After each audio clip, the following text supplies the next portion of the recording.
مسافات جدائی سے بلاد ہجر کے مرکز میں جانے تک زمانے بیت جاتے ہیں.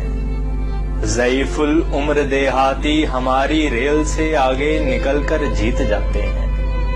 میں اس بڑھتی ہوئی رفتار کی جمتی ہوئی سردی میں ایک پگھلا ہوا قطرہ، جمود ہجر کو خطرہ، فسون رائے گانی میں مسلسل سوچتا ہوں جا کے جھگڑوں گا ڈرائیور سے. دنوں کی ریل گاڑی کو اگر آہستہ ہونا تھا تو شہر وصل میں آتے ہوئے ہوتی، سواد قرب سے جاتے ہوئے ہوتی.